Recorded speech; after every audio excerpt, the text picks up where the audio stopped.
మన లక్ష్మీ శ్రీనివాస జ్యువెలరీస్ వార్షికోత్సవ lucky draw offer. గెలుచుకోండి 1 కేజీ సిల్వర్ వస్తువులు. చెప్పు, నీ కుటుంబ పరిస్థితి ఇప్పుడు మీ అంటే ఒంటరి మహిళ, నీ భర్త ఎలా చనిపోయాడు? తాగి చనిపోయాడు. వదలని పెద్ద పిల్లగాడు కూలి పని చేస్తా అని కూలి పని చేస్తాడు ఆ అబ్బాయి. ఇప్పుడు ఎలా ఇల్లు గడుపుతూ ఉండేవాళ్ళు అసలుకి? నువ్వు వచ్చిన 300-400 ఇక కంట్రోల్ పోయింది ఎత్తుకుంటా. నువ్వు నీకేం కావాలని కోరుకుంటున్నావు నీ పిల్లల గురించి అసలు? నమస్తే, వెల్కమ్ టు సుమన్ టీవీ. నేను మీ శిల్ప. చాలా మంది దయనీయ పరిస్థితుల్లో ఉంటూ ఉంటారు. ఒక ఒంటరి మహిళగా ఉంటూ తను నేర్చుకున్న విద్యతో ఆధారమై 2 పిల్లల్ని పోషిస్తూ తన కాళ్ళ మీద తను నిలబడుతూ చాలా మందికి స్ఫూర్తిగా నిలుస్తున్నారు చాలా మంది మహిళలు. అలాంటి వారిలో మనతో పాటు ఈరోజు కౌసల్యతో ఉన్నామన్నమాట.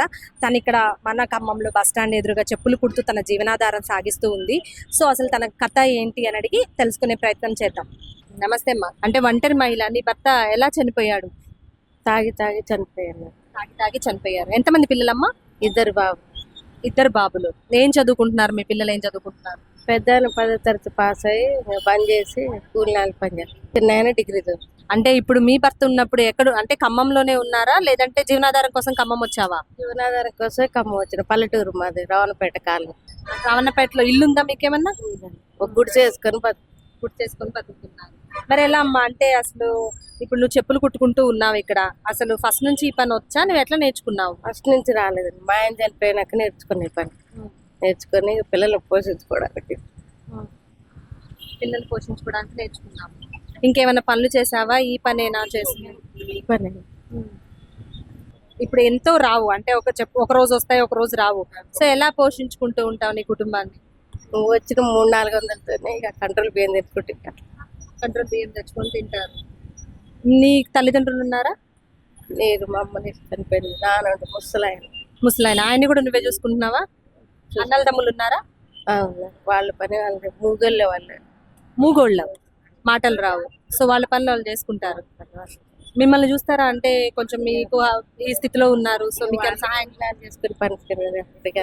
ఇంకా అంటే ఇప్పుడు అసలు ఎలా నేర్చుకున్నావు? ఈ పనే ఎందుకు చేయాలనిపించింది నీకు? చెప్పులు కుట్టే పనే ఎందుకు చేయండి?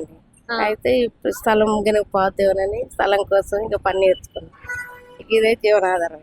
నీ పర్మనెంట్ కాదు, అంటే పర్మనెంట్ కాదని తెలిసినా మళ్ళీ ఇదే స్థలంలో వేరే వాళ్ళు వచ్చి కుట్టుకుంటారని నువ్వు నేర్చుకున్నావు. వచ్చిందమ్మా. అంటే ఫస్ట్ లో నేర్చుకోవడానికి కొన్ని రోజులు పోతూ ఉంటది. అప్పుడు ఎలా ఇల్లు గడుపుతూ ఉండేవాళ్ళు అసలుకి? ఇక అట్లనే ఇక వాళ్ళు చెప్తా ఉంటారు, పక్కన వాళ్ళు ఎట్లా చేయాలి ఏందని చెప్తుంటే అందరు పిల్లలందరూ చెప్పేవాళ్ళు ఇట్లా చేయాలని చెప్తాంటే నేర్చుకున్నాను.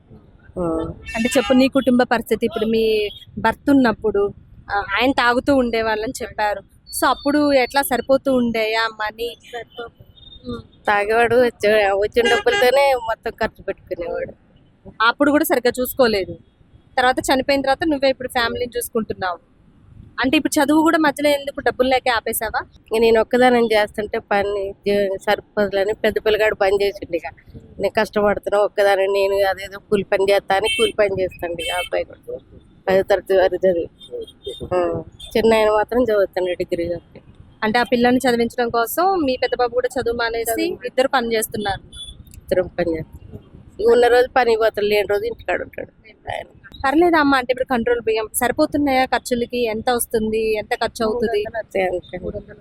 కూరగాయలు ఒక 100 రూపాయలు పోతాయి. నీకు ఇప్పుడు 50 రూపాయలు ఛార్జీలు. బాబుకి మళ్ళీ రోజు ఆయనకు 50 ఛార్జీలు. చిన్న బాబుకి రోజు 50 ఛార్జీ, నాకు రోజు 50 ఛార్జీ, మళ్ళీ పెద్ద ఆయనకి ఛార్జీ రోజు 50 రూపాయలు. ఏం ఛార్జీలు 150 రూపాయలు పోతాయి. కూరగాయలు 100 రూపాయలకి అట్లా. ఫంక్షన్ వస్తుందా? 2000 పింఛన్. అంటే ఇప్పుడు నార్మల్గా ఇప్పుడు ఇలాంటి పనులు మగవాళ్ళు చేయడానికి, ఎండలో కూర్చొని ఇదంతా చేయడానికే భయపడుతూ ఉంటారు. సో నీకు ఎలా అనిపిస్తూ ఉంటుంది చేసేటప్పుడు? ఇంకా పిల్లల కోసం, కుటుంబం కోసం ఏదైనా కూడా చేస్తా తల్లి.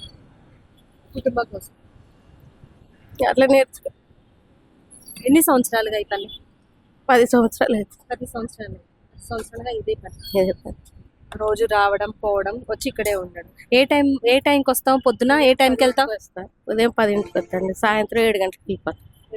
ఎవరన్నా అంటే ఒక లేడీస్ ఒంటరి మహిళలు చాలా ఎదుర్కొంటూ ఉంటారు. సో నీకేమన్నా అలాంటి కష్టాలు ఎదురుపడ్డాయా? అవమానాలు ఏమన్నా ఎదుర్కొన్నావా? లేదండి, మంచిగా అందరూ నాకు సపోర్ట్గానే ఉన్నారు. వీళ్ళందరూ నా తోటి చదువులు వీళ్ళందరూ పని చేస్తుంటారు, వాళ్ళందరూ కూడా సహకరించి మంచిగానే ఉన్నారు. అంటే ఇప్పుడు నువ్వు ఒంటరి మహిళగా ఉన్నావు, ఎన్నో ఖర్చులు. సో మీ బంధువులు కానీ అలాంటి వాళ్ళు ఏమైనా సహాయం చేయడం జరిగిందా? ఏం లేదండి, ఇక నా రెక్కల మీద ఇక. ఇప్పుడు నువ్వు చేసే వృత్తిని ఎవరైనా అవమానించడం కానీ ఈ పనే చేసుకోవడం అలాంటివి అయితే ఏమన్నా ఉన్నాయా? చాలా మంది కస్టమర్స్ అడుగుతారు, ఎందుకు ఈ పనే చేస్తావు, ఇంకా చాలా పనులు ఉన్నాయి కదా అని అడుగుతారు. అంటే పిల్లలు అప్పుడు చిన్న పిల్లలు అంగన్వాడి చదివేటోళ్ళు, వాళ్ళు ఉదయం స్కూల్కి వెళ్ళి సాయంత్రం 5 గంటలకు ఇంటికి వస్తారు. తర్వాత ఎవరు చూస్తారు, ఎవరు చూడరు. షాపులలో చేసినా నైట్ 9 దాకా ఉండాలంటారు.